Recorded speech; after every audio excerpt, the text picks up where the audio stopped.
मुंबईत संततधार पावसामुळे ईस्टर्न एक्सप्रेस हायवेवर वाहतूक कोंडी झाली।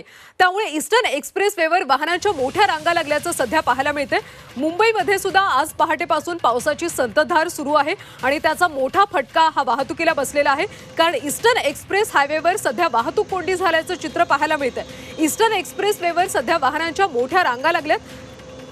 मोठ्या प्रमाणात पाऊस पडत असल्याने वाहतुकीला मोठा फटका बसलाय। वाहतूक मंदावल्याचं चित्र सध्या पाहायला मिळतंय। ईस्टर्न एक्सप्रेस हायवेवर सध्या मोठ्या प्रमाणात वाहतूक कोंडी झाली, त्यामुळे ईस्टर्न एक्सप्रेसवेवर सध्या वाहनांच्या मोठ्या रांगा लागल्या। काल रात्रीपासूनच खरं तर मुंबई आणि उपनगरामध्ये मोठ्या प्रमाणात पाऊस सुरू आहे आणि या पावसामुळे वाहतूक मंदावल्याचं सध्या पाहायला मिळते, कारण ईस्टर्न एक्सप्रेस हायवेवर सध्या मोठी वाहतूक कोंडी झाली। सध्या इथं वाहनांच्या मोठ्या रांगा लागल्याचं पाहायला मिळतं आणि त्यामुळे कामावर जाणाऱ्या आणि इतर ठिकाणी जाणाऱ्या अनेक नागरिकांची मोठी तारांबळ झाली।